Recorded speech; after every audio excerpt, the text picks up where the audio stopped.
अल्लाह के रसूल सल्लल्लाहु अलैहि वसल्लम ने मुआज़ इब्न जबल को आखिरी ज़माने में शाम का गवर्नर बना के भेजा। शाम का गवर्नर, आखिरी ज़माना था 9 हिजरी के बाद का।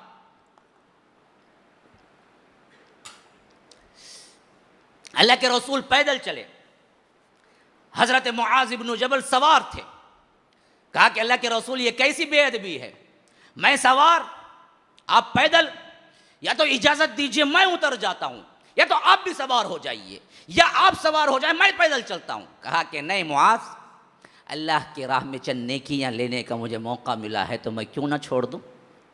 रसूल जैसी शख्सियत मुआज़ की बात पकड़े चल रहे थे।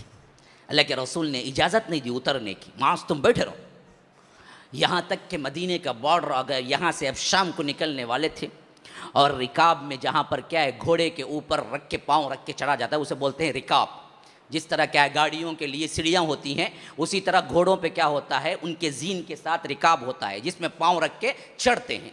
जब वहाँ तक पोजीशन आ गई और वो चढ़ के जाने लगे और अल्लाह के रसूल उन्हें बाग छोड़ के जाने लगे, कहा मुआज़ एक नसीहत करता हूँ याद रखो, क्योंकि मैं समझता हूँ कि अगली मर्तबा जब तुम शाम से लौटोगे तो शायद मैं नहीं रहूँगा, मेरी कब्र पर से गुजरोगे। हज़रत मुआज़ धार धार रोने लगे। अल्लाह के रसूल ऐसे वक्त में मुझे जुदा करते हैं आप, मेरी तो शदीद ख्वाहिश है कि मैं आपके साथ रहूँ। आप कहते हैं कि आपकी क्या है वफ़ात भी करीब है और मैं अगली बार आपको नहीं देख सकूँगा, और ऐसी हालत में आप कहते हैं कि शाम का गवर्नर बन के जाओ, मुझे नहीं चाहिए, लेकिन रसूल मैं आपके साथ रहता हूँ। कहा कि नहीं मुआज़, मेरा हुक्म यही है कि तुम जाओ। तो मुआज़ ने क्या है पत्थर की तरह अपने दिल को बांध लिया। फिर ऐसे वक्त में अल्लाह के रसूल ने कहा कि मुआज़ एक आखिरी वसीयत तुम्हें मैं करता हूँ, जहन में रखना, क्योंकि तुम गवर्नर बन के जा रहे हो, बड़े बन के जा रहे हो, सब तुम्हारे माथे हती में होंगे, तुम्हारे पास पावर है। अब देखो याद रखो, इय्याका व दाअवतल मज़लूम फ़इन्न बैनहु व बैनल्लाहि हिजाब। देखो मज़लूम की बद्दुआ से बचो, मज़लूम की बद्दुआ से बचो। खा काफिर हो, खा मुशरिक हो, खा मुल्हिद हो, खा कोई भी मज़हब का मानने वाला हो, खा मुसलमान हो या नहीं हो, अल्लाह और उसके दुआ के दरमियान कोई हिजाब नहीं होता। अल्लाह फ़ौरन कबूल करता है, अल्लाह फ़ौरन कबूल करता है मज़लूम की बद्दुआ। ये नहीं देखता कि उन्हें काफिर है। जिन बीवियों को पीसते हैं शौहर, जिन ससुराली घरानों के अंदर बहुओं को तजलील किया जाता है, याद रखो वो मजलूम है। अगर उनकी निकली हुई अगर तुम्हें दुनिया में नहीं मिली तो वो आए सब मिलके अजाब की शक्ल में तुम्हें आखिरत में मिलेंगी। अल्लाह के पास देर है, अंधेर नहीं है। देर हो सकता है। जिन जिन घरों में बहुओं को लाकर जेठ और ननन के कपड़े धुलाए जाते हैं, जिन जिन घरों में क्या है काम वाली से बदतर सलूक करके भी क्या है उन्हें खाना तक बराबर नहीं दिया जाता है, जिन जिन घरों के अंदर आपको तमाम काम तकसीम होते हैं सिर्फ बहू के लिए, खुद अपनी बेटी ननन के लिए नहीं होता है, अल्लाह की कसम याद रखो उनके जुबान से नहीं, उनके दिल से निकलने वाली आह को भी अल्लाह बगैर किसी रद्दो के कत के कबूल करेगा। और वो आहें या तो तुम्हें दुनिया में बर्बाद करेंगी या आखिरत में। अच्छी तरह याद रख लो, जितने सांसें जालिम है ना वो गुर्दे फेलियर होके मरती है। डायलिसिस खाओ भुगतो, हाँ क्यों नहीं करेगा अल्लाह। बेड में ऐसे पड़ाता है मरते वक्त 3-3 4-4 साल कोमा में पड़ी रहती हैं, हाँ खलासत का भी होश नहीं होता है। ऐसे फिर आता है अल्लाह, फिर उसके बाद बुलाता है। अच्छी मौत नहीं देख सकते सासों की अमूमन जो जालिम है, अच्छी मौत नहीं देख सकते, खातिमा बिल खैर नहीं देख सकते। याद रखो, जाओ अगर नहीं है तो नोट करो अपने अपने खानदानों में। मैं कह रहा हूं अगर सही नहीं है तो फिर पूछो कितनों की हैं जो जालिमाना तौर पर अपनी जिंदगी में जुल्म करते करते उन्होंने क्या है अपनी जिंदगी बिता दी शौहरों की खातिर। आखिरी में वही सास कैंसर, वही सास गुर्दे फेलियर, वही सास बीमारों का मजमुआ, रगड़ रगड़ के मरती है, रगड़ रगड़ के कुत्ते की जो मौत होती है। वैसे अल्लाह यही दिखाता है, जुल्म करते हो ना भुगत के जाओ, यहीं भुगत के जाओ। सिर्फ यहाँ से ख़त्म नहीं, वहाँ भी लूँगा पूरा पूरा बदला फिर बाद में भी। हाँ हमने मामूली समझ रखा है मुआशरे को। अल्लाह देखने वाला नहीं है। अल्लाह तबारक व तआला जुल्म पे कैसे राजी हो सकता है? हमने खानदानों की बागदौड़ ही जुल्म पे रखी हुई है। खुद की बेटी होती उसको एक काम नहीं, घर में नई नवेली दुल्हन आती उसका पूरा किचन संभालना, ये कौन सा इंसाफ है? वो आई बीवी, तुम्हारे बेटे की बीवी बन के आई, तुम्हारे खानदान की नौकरानी बन के आई। किस शरीयत ने उन पर पूरे खानदान की जिम्मेदारी डाली? कौन है? लाओ एक हदीस पेश करो। खानदान की जिम्मेदारी किसने डाली? शौहर की इताअत की जिम्मेदारी डाली। हाँ, अखलाकी तौर पर सास ससुरे का कुछ ख्याल रख लेती है तो अच्छा है, अखलाकी तौर पर वो भी। कानूनी जिम्मेदारी नहीं, कानूनी जिम्मेदारी शौहर की है बस। लेकिन ये बदबख्त, इस पर अंधी पट्टी ऐसी बनती है कि जो माँ बोले करो जी वो, जो तुम्हारी बहन बोले करो जी वो, नहीं तो नाराज हो जाएंगे।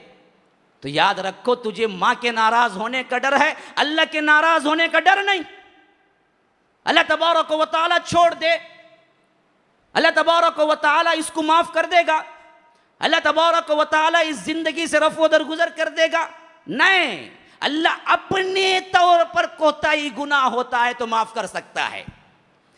तुम्हारा इनफरादी गुनाह था, अल्लाह कहता है कि मैं चाहूं तो माफ कर दूं। लेकिन बंदों का जुल्म था, गुनाह था, बंदे जब तक नहीं माफ करेंगे अल्लाह भी माफ नहीं करता। अल्लाह नहीं माफ करेगा जब तक के बंदे नहीं माफ करते। इसी से हमने देखा है बहुत से मरते वक्त सासों को एहसास होता है तो बहुओं से माफिया मांग के मरती है। मैंने बहुत जुल्म किया था, आज पा रही हूं, बहू माफ कर दो। उस वक्त माफ नहीं करके क्या करेगी? बहू भी माफ कर देती। हाँ, हमने बहुत देखा है, पढ़ा है। मैं ये नहीं कहता कि क्या है, सब ऐसे हैं, लेकिन आज का कल्चर ही ऐसा है। ये जुल्म जियादती ना होते हुए तलाक, जब चाहे जो चाहे। ये बदबख्त है, ये बदनिगाह है, ये रात भर किसी के पीछे फिरता है, ये मासूम सी औरत इसके बच्चों को संभाल के इसके रात के आने तक तकती रहती है, लेकिन बेवकूफ़ आके इस पे चिल्लाता है, इस पे गर्म होता है और नौबत यहाँ तक पहुँचती है कि जाओ तलाक तुम्हें। अब रोती धोती माँ की दहलीज पे आ गई, पुरसा ने हाल कोई नहीं, पैसा कहाँ से आए, बच्चों को कौन पढ़ाए, इसको कौन देखे। फिर मुआशरे में इंतशार, फिर मुआशरे के अंदर बदकारियाँ फूटती हैं। औरत जाए तो कहाँ जाए, मुतल्लका जाए तो कहाँ जाए, कौन पनाह देने के लिए तैयार है? बगैर अपनी लज्जत के एक पैसा खर्चा करने के लिए तैयार नहीं है मर्द। आज का इतना गिरा हुआ मर्द है, वो क्यों इसको पैसा देगा रहम करम पे? नहीं, तो अपनी इस्मतें लूटती हैं, अपनी इस्मतें लूटती हैं, अपनी इज्जतें खोती हैं, मुआशरे में अनारकली पहलती है, मुआशरे के अंदर बेहयाई फैलती है, मुआशरे के अंदर क्या जिना फैलता है, फिर इनकी भी अपनी कुछ बनती है। तब तक के दिल सियाह हो चुका होता है दोनों का। लेकिन वजह कौन बना? मर्द।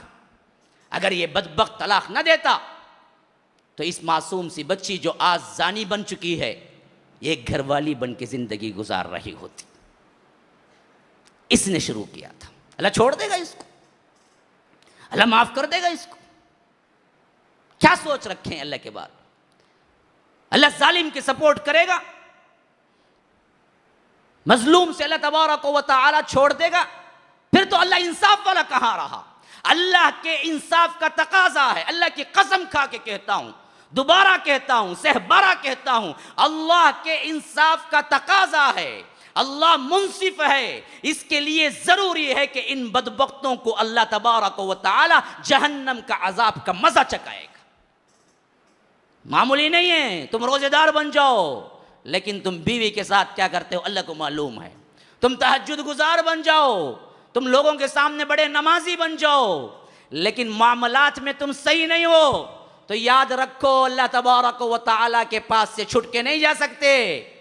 अल्लाह तबारक व तआला तुम्हारी नमाजों से धोखा नहीं खा सकता। वो जाओ किसी दूसरे मुसलमानों को धोखा दो। अल्लाह तबारक व तआला के सामने हर चीज़ आया है। रात के पर्दे में तुम क्या करते हो, दिन के उजाले में तुम क्या करते हो, वो सब कुछ मालूम है। ये जुल्म की इंतहाएं हैं मुसलमानों, जो हमारे रिवाज में, हमारे इसके अंदर खानदानों में बरसा बरस से चले आ रहे हैं, कोई पूछने वाला नहीं। शादियां होती हैं, टूटती हैं, बस एक गया गुजरा वाकया बन गया। सुनते हैं अच्छा वैसा होगा कि तलाक दे रहा कि उन्हें वैसा जीव नहीं, कितने की शादी कर दे रहा तलाक, पकड़ो उसको, मारो उसको। हमारे खानदान की बहू बेटियों के साथ खेलता है, कोई उसको पूछने वाला नहीं। ये असल में हमारी मुर्दा होने की अलामत है। हमारे बेटियों पे जुल्म हो, हमारे बहुओं पे जुल्म हो, हमारे खानदान मुंतशिर हो, हमारे बेटियां इस्मत दरी और इस्मत को बेच रही हों, हमारी बेटियां जानिया बन रही हों, और उम्मत के नौजवानों को ख्याल तक न गुजरे कि उम्मत की बेटियां कहाँ जा रही हैं, फिर तो उम्मत कहलाने के काबिल नहीं, इंसान भी कहलाने के काबिल नहीं, जानवरों से बदतर कहला। उलाइका कल अनआम बल हुम अदल, जानवरों से भी बदतर जिंदगी गुजार रहे हैं। ये कैसी जिंदगी है